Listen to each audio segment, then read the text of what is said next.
Well, welcome everybody. It's fantastic to have so many of you here, and I'm no doubt that more people will join during the duration of this introduction. I'll just start. I know many of you know who I am, but I'll just start by introducing myself because I'll be hosting this hour that we have together today. So welcome to this SCLA Fund seminar.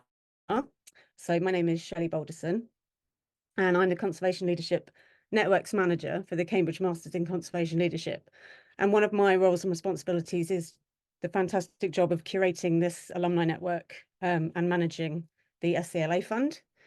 I'd like to welcome you all to this end of project seminar, and a particular welcome to Robert and Edie, who I know are here and have generously supported the Sansom Conservation Leadership Alumni Fund to date.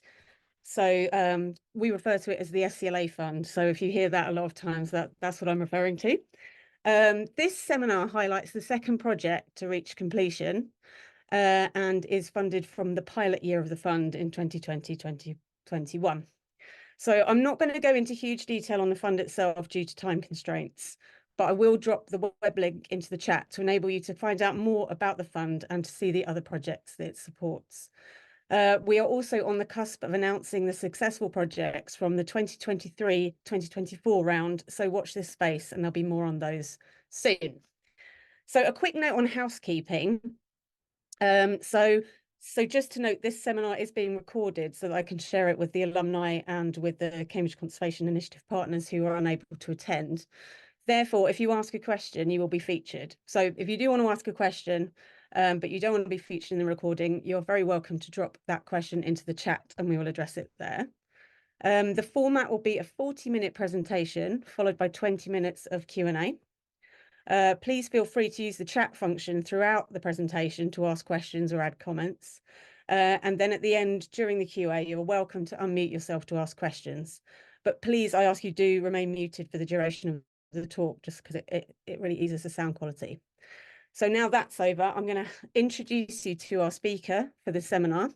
So I'll be soon handing over to Luciana Leite from the 2013-14 cohort. So after the Masters, Luciana went on to get her PhD in Forest Ecosystems and Society, and she now works as a climate and biodiversity campaigner for the Environmental Justice Foundation, while also running her own not-for-profit, which you'll hear more about in a minute. And I'm delighted to say she's also recently a new mum to a wonderful little human called Katano. So I'm going to hand you over to Luciana. Thank you very much. Hi, Shelley. Thank you for the introduction. Hi, everyone. It's an honor to be here. I must confess I'm a little bit nervous because there is a lot to convene, a project that there are some Shalenda members here as well, proud of, and we'll share with you some of the results and challenges that we faced throughout this almost 2 years. I must say that, as Shelley mentioned, I have a 5-month-old baby, so if you hear some babbling or crying in the background, the father is taking care of him, so I hope it doesn't disturb us too much. Right, I'm going to share my screen now so we can jump into the project itself. Okay, so the project I'm going to be presenting about today is the conservation education in the Brazilian Pantanal, promoting love and care for nature among local communities. So I am one of the co-founders of Shalana Esperança, which is this organization that runs this project. Okay, so just to situate for those that are not familiar with the Pantanal is the largest tropical wetland on the planet. It spreads across 3 countries, Brazil, Bolivia, and Paraguay. And just to give an idea of the size of this wetland, it is an area equivalent to the combined size of Belgium, Switzerland, Portugal, and Holland together. The Pantanal is known by a lot of wildlife photographers and video makers because it is this land of superlative and abundance.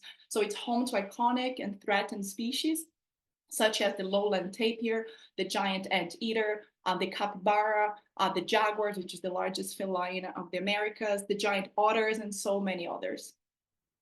Yet, despite its ecological relevance, in 2020, the Pantanal faced its worst tragedy ever recorded, when nearly 30% of the biome burned.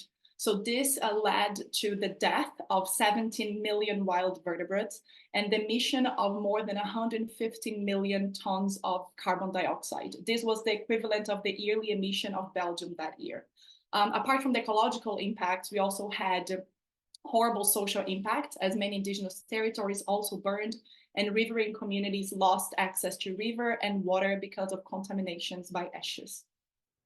Shalom Esperança as a project is created amidst the fire in September 2020. And basically, we started channeling resources to purchase and donate firefighting equipment to communities, to assist traditional communities sending drinkable water and food as they have lost their territories, to help wild fauna by creating in the field watering points and feeding stations for those animals that managed to escape the fires but were crossing landscapes that had been transformed into ashes. And I think our biggest objective, which led to the project flourishing in itself, was the ability to unite volunteers who wanted to understand and tackle the threats to the Pantanal, not only looking at the emergency actions needed that year, but also how they could contribute to the long-term protection of the Pantanal. And what we found was that this place was not only threatened by fire, but multiple complex intertwined threats, from mining to hydropower plants, from conflict with wildfire to roadkill, overfishing, monoculture. So it's sort of like this sad, perfect storm that today threatens one of the most pristine and wild places in Brazil. And for us, there was an underlying cause to all of those, that it was this obvious and alarming lack of environmental education and appreciation for the Pantanal, care for nature. So through crowdfunding campaigns, we managed to get some resources and we began to focus on environmental education. And then Shalana, I started working on mainly two fronts within education. One was to communicate to visitors and tourists, like how important that place was, what kind of animals they could encounter, what were the rules for observing jaguars to actually ensure a sustainable ecotourism, how to watch for animals and avoid roadkills in the Transpantaneira. But our main focus was the community, because we understood that people had not yet realized how important the ecosystem that they inhabit was. So we started promoting these trips with local children to show them the Pantanal. And we started producing educational materials that could be handed over to these children, their families, and eventually also tourists. But we only had a couple of crowdfunding, and it was not enough resource for us to make us keep going. And then it's something that I'm going to share with you that you won't find in the reports. But by the end of 2021, I had a call with Heidegger Nascimento, who is my media coordinator at Shalana. He's here today watching us, basically telling him that that was it. That it was great working with them, that we were basically out of resources. And at that moment, we were announced as a grantee for the SCLA Fund, and we just received this news that not only we would be able to continue and expand our educational efforts, but continue to exist as an organization. So for us, it was really a game-changing fund that arrived at a crucial moment for our project.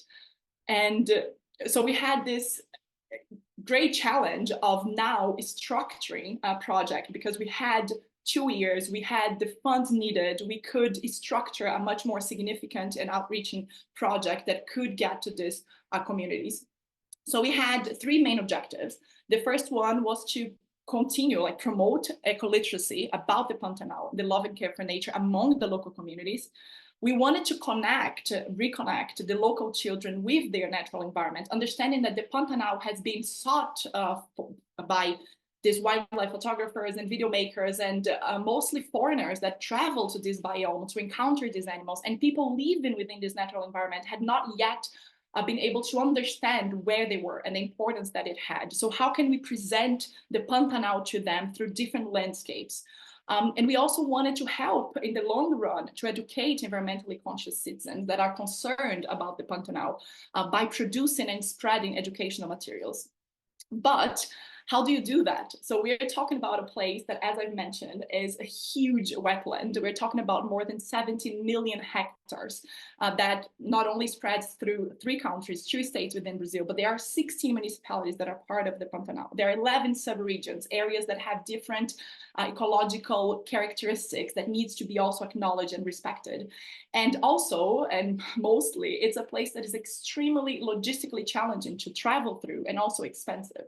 So what we decided to do as a main strategy was working with multipliers, with teachers from public school, taking advantage of the educational system and network that was already in place, so we could maximize our efforts and our gains through this project. We also wanted to continue bringing children, and this time also teachers, to nature. And as a friend often says, to just let the Pantanal do its magic. So we could go into theory with the teachers and explain about the ecological value, the biodiversity, the threats, the threatened species. But it's different when you actually go there and you just experience this place and you encounter these animals. And so we decided that we also needed to let the Pantanal do its magic, and continue to develop educational materials to give to teachers, to sort of subsidize them with materials that they could use inside and outside the classroom. So jumping into numbers and results. So the first objective, so promoting eco-literacy through workshops with multipliers. So at the time we wrote the grant, we were aiming to reach 50 teachers.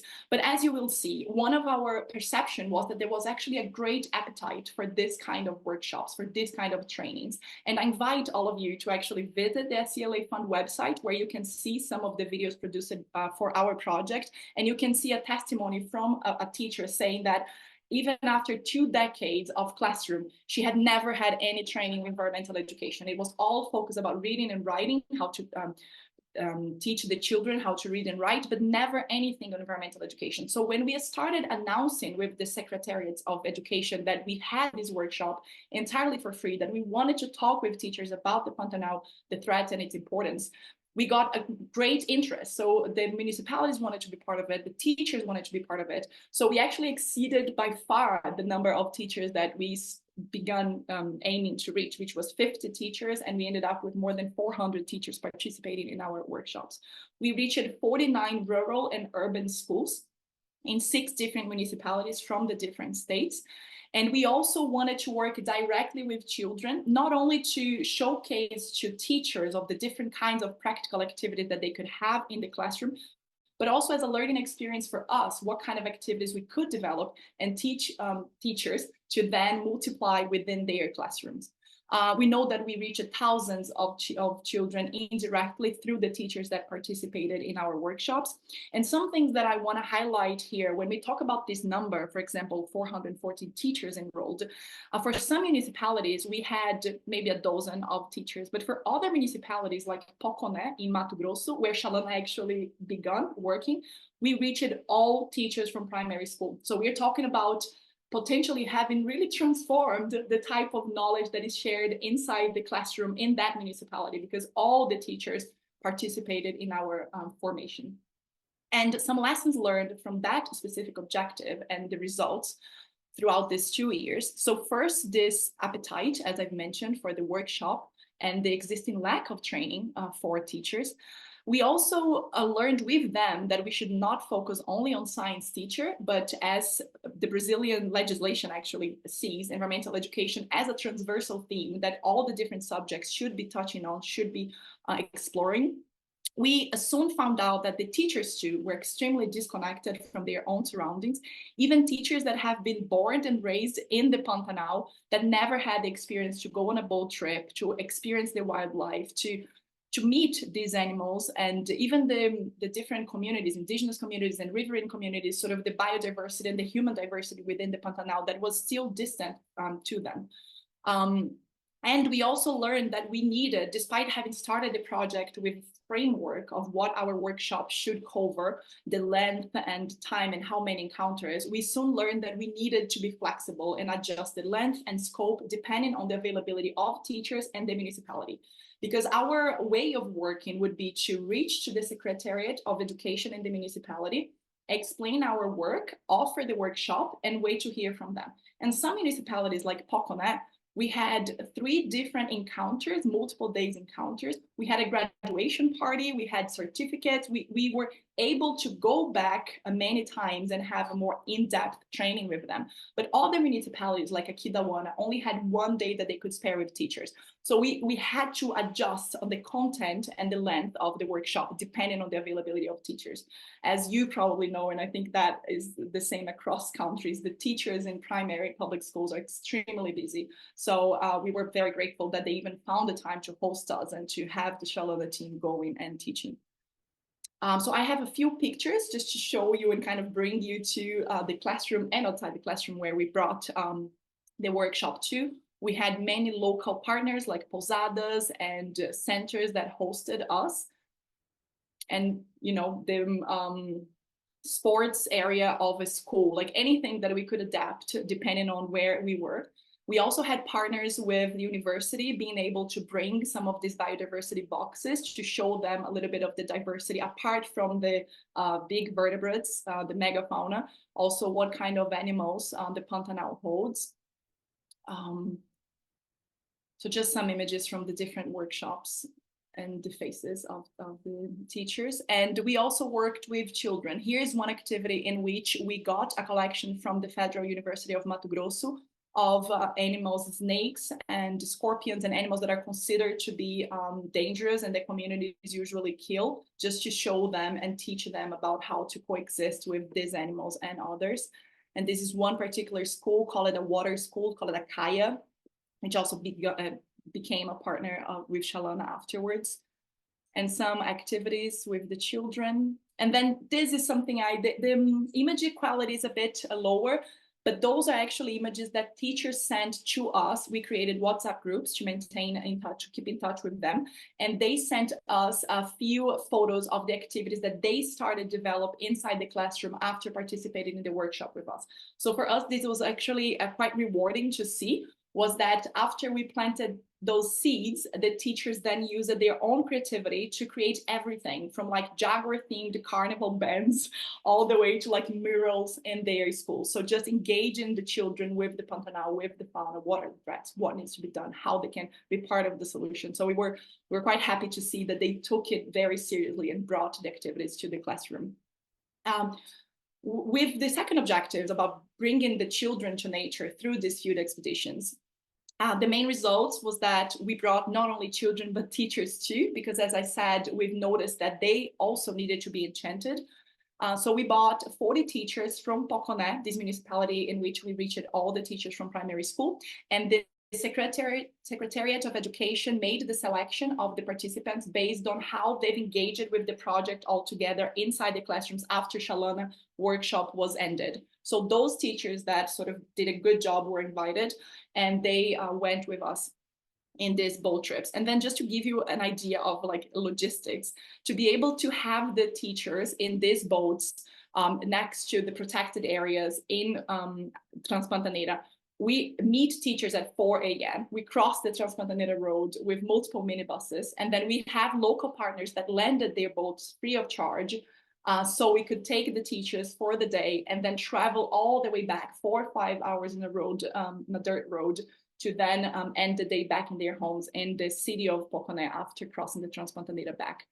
So it is logistically extremely challenging, but also extremely rewarding, because in these trips, as you might have heard about the Pantanal, you can literally observe jaguars, giant ant otters. You see animals hunting, breastfeeding, swimming. Like you are part of their intimacy in a place that I think it's the only place in the world, the best place in the world to see these wild animals in such sort of intimate moments.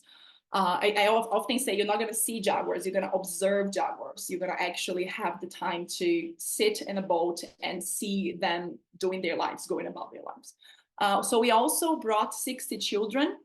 This was the only sort of number that we did not achieve what we planned in the grant, and I will show you why it happened. So this is part of our Cat Patrol program. So after the Paw Patrol that kids love in Brazil and I think abroad, we created this Cat Patrol there, the children after looking after the jaguar. And we also conducted some outdoors activities to teach the teachers how to connect with the immediate surroundings, so they wouldn't depend on bringing children all the way to the protected areas, because we understand it's logistically hard and expensive. So I have some images of the children also in the boat and teachers that I'm going to go through. But the lessons learned from this objective and from this project, I think, was that first of all, as I've mentioned, that the teachers too needed the opportunity to be enchanted and to get to know the Pantanal. We had to plan for uncertainty. So one of the trips that we conducted with the children, we were planning on doing it multiple days because we can't have too many children at the same time. We actually got heavy rain on the road and we got stuck in the mud and we had to return and go back. So it was extremely frustrating. It was an expensive trip that didn't work out. So that was also hurtful for our organization, budget-wise. And the children were extremely frustrated. So we had to reapproach the families afterwards to reschedule the trip, but the entire day was basically in the Transcontinental Road, unable to cross because of heavy rain. And we also learned, I think that has been one of the most important things for Shalana, was the value of local partners and the value of community support. So we managed to do all of this, not only because of the SCLA Fund, but also because we had local partners that either made much better prices for us to be able to hire some of the services, but also hosted us in their posadas, in their hotels, lending their boats, their guides. So there was really a community that was ready and willing to do that with us. And just some photos here, like the teachers when they saw the jaguar swimming. Throughout the Transpantanal is also an experience in itself. So we had like multiple stops and the children sort of get the emotions building up until they actually reach the river. And then I really like this photo because on the left, you actually have what is the most common to encounter in the Pantanal, which are foreigners, often wealthy tourists that manage to hire the boats to go jaguar seeing. And it's rare to see the community actually going there and being part of these moments. It's trips that are often just accessible to wealthy people, Brazilians and foreigners. And this is one of the activities that we conducted outdoors. We had a partnership with Ser Criança Natural, which is a consultancy company that didn't charge us to be part of the project, but wanted to help just bring in ideas of how teachers can reconnect to children and nature. This is what Ana Carolina Tomé, the founder, does throughout Brazil. And she was happy to partner with us and bring some of her expertise to reconnect children and nature to the teachers of public schools of Pocomé.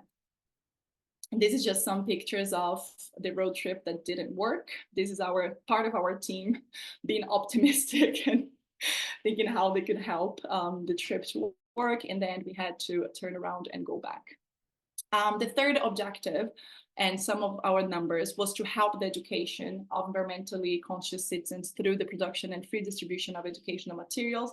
And those are species mini guides that we've produced, comprising 5 different taxonomic groups with some of the most iconic species of birds, mammals, reptiles, and amphibians that you can find in the Pantanal. And with the SCLA Fund, we were able to print and distribute more than 15,000 species mini guides to the local schools, and also 100 copies of a book called Fire in the Pantanal that talks about what happened in 2020 and how people can help to avoid this tragedy happening again.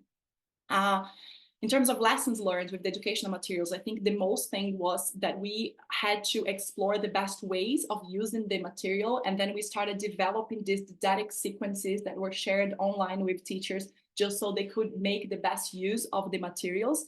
And we also had this problem of how to maintain the teachers engaged, because the workshops are punctual visits for most of the municipalities. But then afterwards, how do you keep in touch and sort of follow what these teachers are doing, help in their doubts, and give some feedback on what they're doing? So we established WhatsApp groups for each municipality so our educators could be in constant communication with these teachers. Here, just an example of the book that we handed over. And this is just some screenshots of how we do the didactic sequences and like how to explore the different pages and what they can talk in terms of feeding, in terms of reproduction, in terms of parental care. So just so you can have a sense of how we work with these materials. And then I added a part in this conversation with you, sort of to share what the SCLA Fund has meant to Shalana. So in the beginning of the presentation, I mentioned that we were running out of resources. Shalana was a very new project, doing amazing things, I believe, but with very limited resources. And I think that it's clear for us that we have a pre-SCLA Fund Shalana and an after SCLA Fund Shalana. So after we got the grant, Cambridge is a really big name, and other organizations and partners and sponsors began questioning like, oh, wow, what is this Cambridge funded project? And we were able to get this recognition from communities and other organizations and be invited to spaces that we were not before. So this is the largest event ever held about the Pantanal in Brazil. We have 700 people. It was a congress in which environmental education was discussed, and we were invited to be there and to share our experiences alongside government and really big organizations that have tried to do similar and are trying to do environmental education in the Pantanal as well. We were also invited to events in the city in Campo Grande, the capital of Mato Grosso do Sul, in the Bioparque in the aquarium, local aquarium. Pantanal Aquarium. We were invited to expeditions. We begun to be recognized. We also got some really nice international recognition. I don't know how many of you had access to that BBC Wildlife magazine in the spring of 2022, but we were quite happy to reach a British audience with the Shalana project being mentioned and the support by the Cambridge Conservation Leadership Alumni Network being recognized as we were helping, sort of as the magazine put it, sort of like rebuild the Pantanal and hope after what happened in 2020. And I think this is also really important to share, is that after the Cambridge Fund, the SCLA Fund, we got financial support, new grants to conduct new projects. So here are some of our funders now. So we got a very generous grant from Acaya Pantanal and Documenta Pantanal to continue the production of environmental education materials, books, and games about the Pantanal to be handed over for free to local public schools. We got support from the Fundação Toyota do Brasil, the Toyota Foundation in Brazil, to work with women empowerment and social entrepreneurship. I'm going to show some images real quick. We got help from the Northwick Trust to run water analysis through a citizen science project, the Environmental Justice Foundation, who has given us the equipment that we need to record our activities and has helped funding some of our trips to the field. And we recently got a grant from Daughters for Earth to start producing native seedlings with indigenous women to reforest some of the Pantanal that was destroyed throughout 2020 and then 2021 and 2022, like all the fires that we've had since. So here, just to show you a quick example of the games, memory games, puzzles, a new collection of children's books that we are now producing. Some of the books. And here is the project funded by Toyota do Brasil that empowers women in vulnerable situations to produce this crochet animals so they can sell through the hotels and pousadas, generating income and valuing the local fauna. The Northwick Trust that has helped us to measure the water quality in rivers, teaching the communities how they can access these values and understand what is the situation of the Pantanal rivers now. And the Daughters for Earth, in which we are about to begin to produce the seedlings and create the plant nurseries for this community so they can have that as an income as well to sell these seedlings. And then just a quick note on what the future holds, the hopes and fears. So of course we want to increase and reach the other 10 municipalities within the Pantanal that we haven't been yet. And maintain contact and enhance our project and reach more teachers, more children, more municipalities, more schools. We also hope that these other lines of work within Shalana of social entrepreneurship and women empowerment are strengthened by future grants and opportunities. Of course, we are still a new project, and one of our challenges is that we sort of leave one grant after another. So there is always this fear of like when will and where will the next fund come from. But I think that considering that we started in 2020, only like less than 4 years later, we have managed to accomplish so much. And I'm very happy and comfortable in saying that the SCLA Fund had been really a game changer for us in this.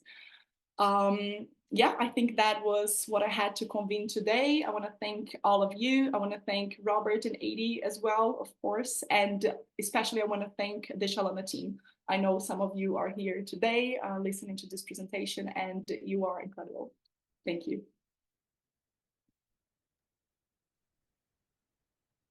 Thank you, Luciana. That's amazing. Very whistle-stop tour of so much content there. I'm sure there's lots of questions that people have. So I'm now going to throw it open to the floor for questions.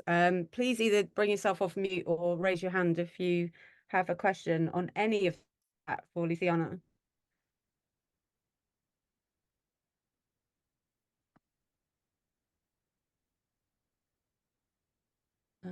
We have Harshini. Hi, thanks, Shirley. Luciana, thank you so much for that really interesting and informative presentation. I couldn't help being taken back to just a few months ago when I, with GIZ Sri Lanka, implemented a very like extremely similar project in Sri Lanka with the teachers in collaboration with the Ministry of Education. This was associated with the Vilpattu National Park. All the schools, we worked with 30 schools surrounding the Vilpattu National Park in Sri Lanka, and we took the same strategy, teach the teachers and make sure that they bring the message to the children indirectly to a longer, to a large audience. So thank you so much. I more than a question, I actually have suggestion or a comment that we should actually collaborate in future, because I intend to do this personally as well in future. So I will definitely get your contacts from Shelley and get in touch with you. Thank you so much. Thank you. Please do. Yeah, I think that we can learn a lot throughout different experiences that have the main objective. Even if we're talking about different ecosystem and species, I think there's a lot that we could share and learn from one another. So yes, please do. Thank you. Thank you, Harshini. Anyone else have any questions? Hi, I would like to ask a question if possible. Luciana, very nice presentation, and thank you for such great work. What I would like to ask is, like, from my experience as well, doing all this educational work, and when it involves so much difficulty regarding the logistics, any challenges you faced in organizing these field trips, particularly in terms of logistics and coordination with the local authorities, or they were quite helpful, or how did it go? Albina, I think there were a few. So I think that with the workshops, there were some municipalities that we wish they had given us more time and a greater attendance. So this varied a lot. So for example, in Corumbá and Poconé, as I've said, we've had more than 100 teachers in each. So we could see this room of teachers sort of like pulsing, you know, with energy and wanting to know more and coming up with ideas. And I feel like the success of the workshop was determined in how they would engage in the other activities in the WhatsApp group and like creating their own in-classroom activities. So I think that for some municipalities, I felt that they were not as welcoming, or they didn't put it in the agenda of the municipality. It was more like a volunteer attendance. Like if any teachers want to go, it's going to happen in a Saturday. So we had a decrease in attendance. So I think that if I have the opportunity, I hope we continue to do it again, I think it would be to contact municipalities with much more antecedents to sort of make sure that this is within the calendar year for the schools in the municipality, which is basically what Poconé did, because we've worked in Poconé before. They knew us, they loved Chalana, so they made sure that all the teachers had to attend. So that was a big difference for us. So I think, yeah, I think probably having created this connection with the municipalities with more antecedents, so they could trust a greater number of teachers attending to the workshop.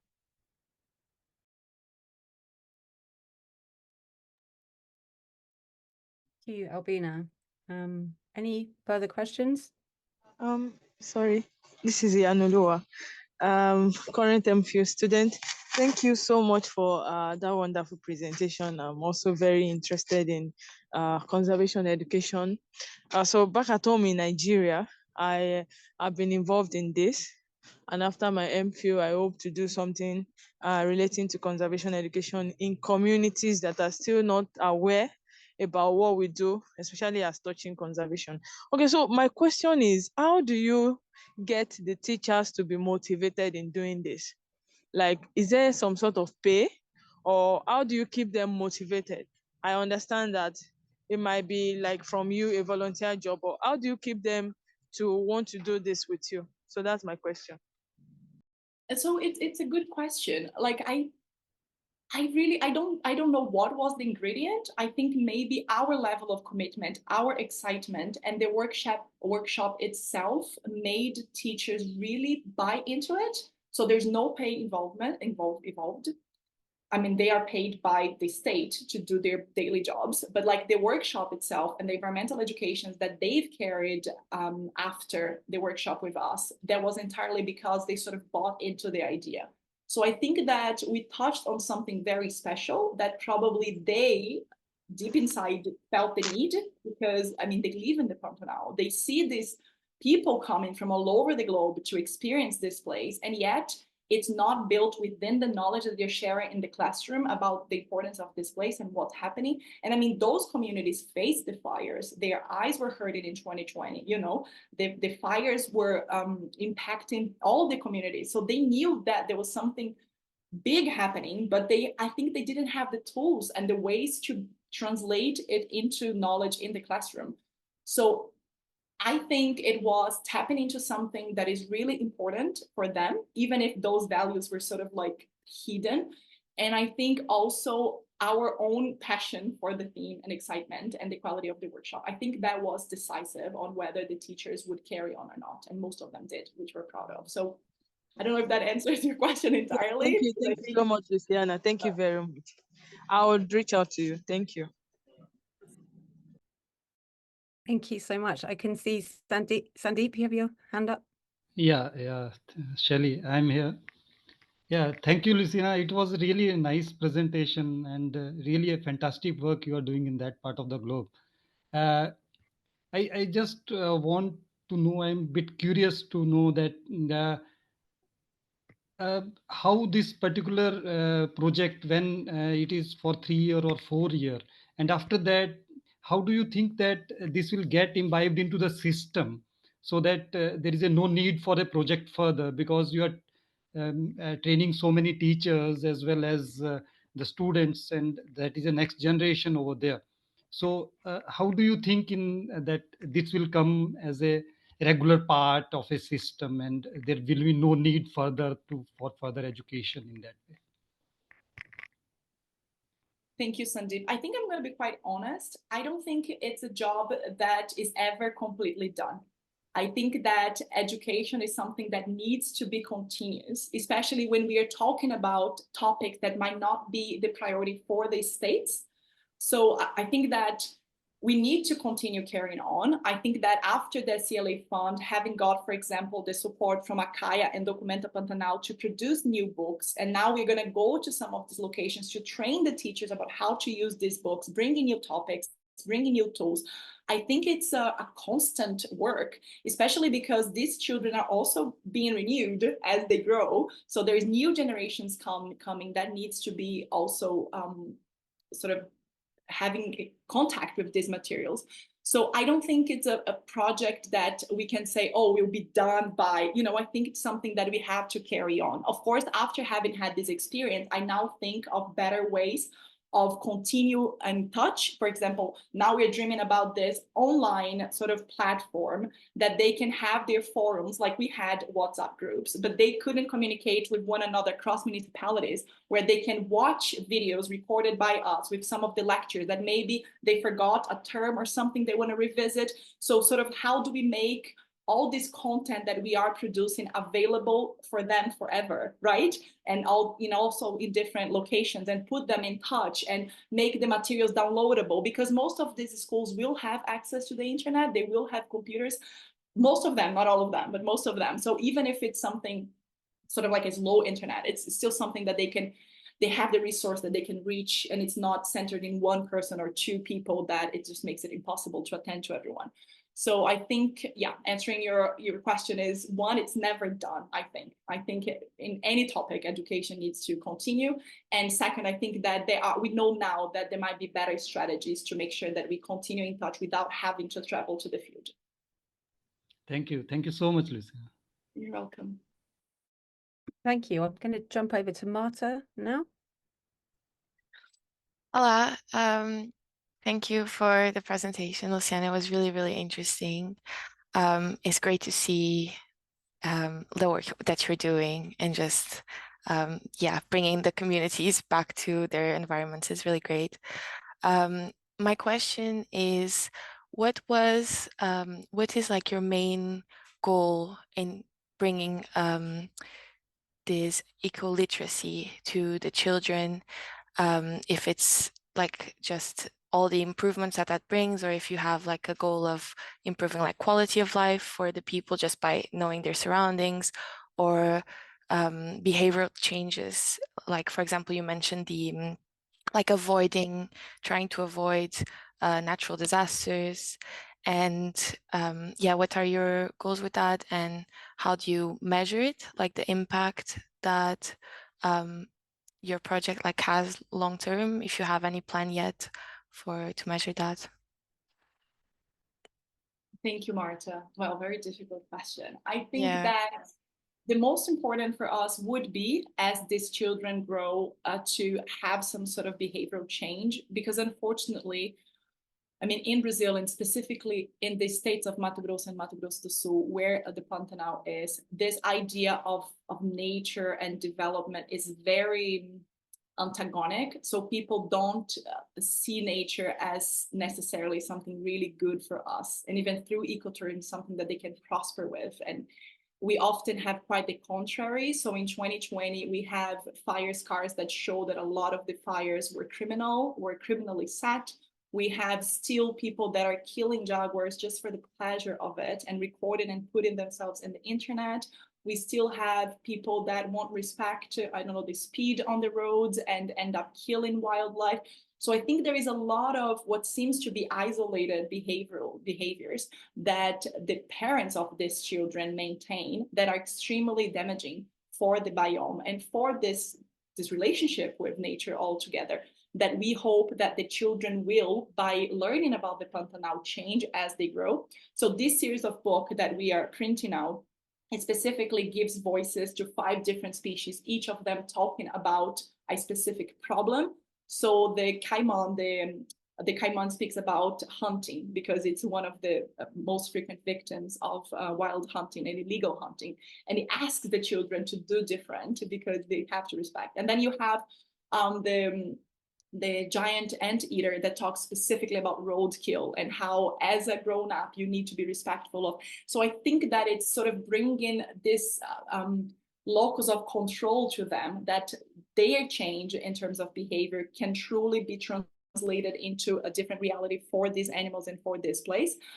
In terms of measurement, I think as any educational project, it's quite hard to do. So when we started, we intended to do sort of like before and after questionnaires to try to measure like perception change. But it's also, the encounters are quite short for us to expect to have such change in a short time. So, I mean, I just honestly believe in education and this long-term change if we're able to, you know, keep working on these topics and how that might reflect in the protection of the biome as a whole. So I don't know if it answers your question or just brings more questions to the table, because I think it's a challenge throughout the world, right? How do we make it work? But yeah, I think that at least based on the testimonies and what we've heard back, and people's, especially after the field trips, I really think that they can be enchanted and change the way they see the Pantanal and nature, not as a resource, but something to coexist with. Yeah, thank you. Yeah, the measuring communication impact is always really, really hard. But I hope in a couple of years you'll start seeing, yeah, the fruits of your work. And yeah, thank you. Thank you. Heidegger? Sorry if I'm not pronouncing that correctly. Thank you very much. I will be brief, but just to add some points, because I heard what Liana and Marta asked about, and perhaps it's good to point also that teachers are very proactive people. So every time we got some students to do the workshops, we also listened to them a lot. So we constantly asked them what they want to discuss about where they live, asking them about the personal history there and mixing all of this with what we planned. So we avoided the hero position and did everything at the same level because they know a lot also. So we learn a lot of them too, and we always put them at the same level of authority. And something like we are doing it together, we are learning and teach ourselves now because we are looking forward to how to learn how to improve our collaboration too. So I think it's good to as a good point to mention also because it was some of the it's something like the base of what we are looking for. Just it.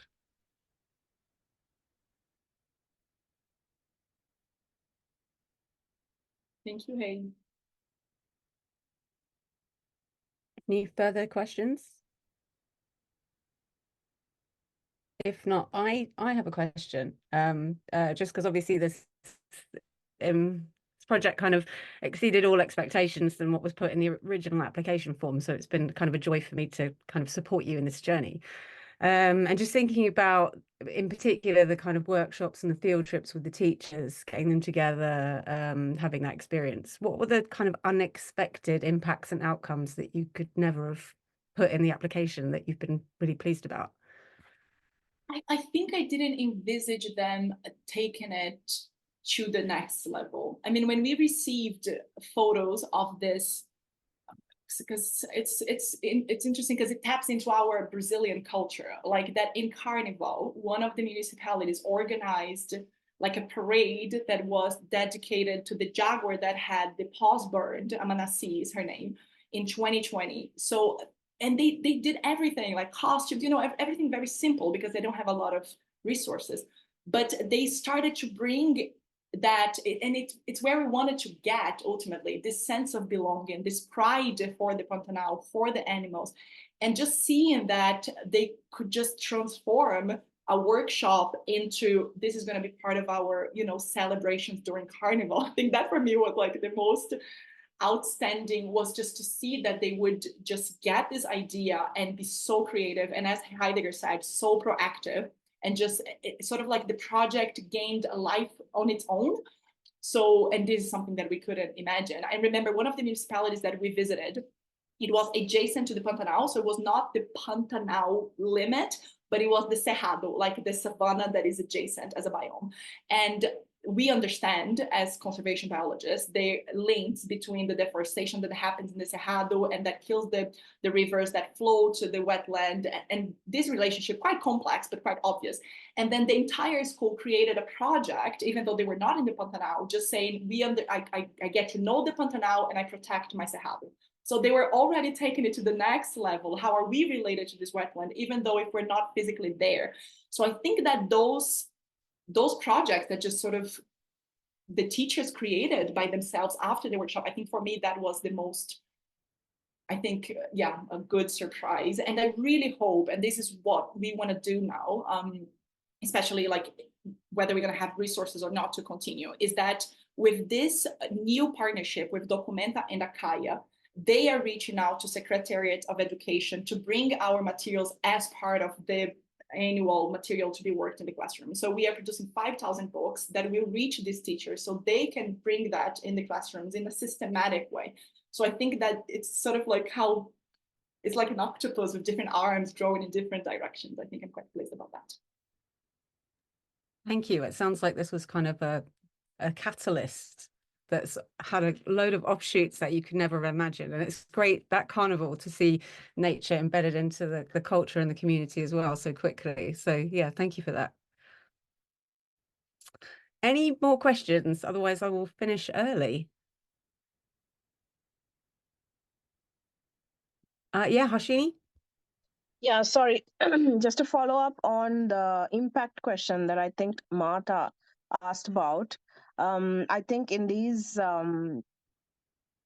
projects where we're looking at long-term impact, it's very difficult to really come up and say we have changed the behavior of so many people, just after like 3 months or 6 months, or at least even 3 years. It takes like almost a generation to really start seeing those differences, changes rather. But one more thing that I also wanted to ask Luciana is about the is about the projects or the initiatives that the teachers came up with after your sessions with them. So there is another model in Sri Lanka where they do this. I mean, this is with a textile organization. They also have this kind of similar program with the schools that are around their manufacturing factories. And what they do is at the end of their awareness sessions, they provide some seed grants to the schools who would like to come up with initiatives. So that really catalyzes these students and the teachers and even the principals and even the whole school, because most often what happens is they have the eagerness to do things, but they don't have the resources. So the seed grants are given, and then of course the company follows up with them, and then finally after a few months they have a presentation of the projects that they have implemented and the impacts and their own outcomes. And when they actually practically put into, or rather they put into practice the knowledge that they have gained in whichever project that they come up with, they conceptualize it for themselves. It really tends to have a more lasting impact. So maybe that's something that you could also think of, and we could, we could collaborate on these things in future, hopefully. Yeah. That's a great idea. That's a really nice idea. I mean, we have to think about how this would work financially, but it's a really good idea to have that kind of extra push for them. Thank you, Harshini. So Luciana and Harshini, I will connect you. Harshini is a current student at the moment. So yeah, I'll connect you after this. And I'm now going to hand over to Robert, who has his hand raised. Yes, just to say, Luciana, so good to see you, and it's such a great project that you've done here. It really makes us, Edie and me, proud to see it. And we all look forward to all the projects being so great. So anything they can learn from you will be fantastic. And please keep up the good work in the Pantanal. It's really important, as you said. Thank you. Thank you so much, Robert. And I meant what I said. You made a huge difference, not only for the project, but the organization, the Pantanal, I believe. So I'm really, really grateful. And part of my team is here, and I know that they are all extremely grateful for you and AD. Thank you. Thank you. Thank you for that, Robert. And yeah, thank you to everyone for joining us for this fascinating hour. It's been amazing. Thanks for all the great questions and the interactions. Thank you to Luciana for putting together such an amazing talk and for delivering such an inspirational project. Thanks again to Robert and Edie. And I will upload the recording of this onto the project page for those who missed it, and share this with you again so that you can dig into any of that content that you might want to revisit. Yeah, it just goes to say thank you. I look forward to sharing the announcement for the next 3 projects that will be coming in the next couple of weeks, so do look out for that. And yeah, have a great evening, day, morning, and I look forward to seeing you all soon. Thank you very much.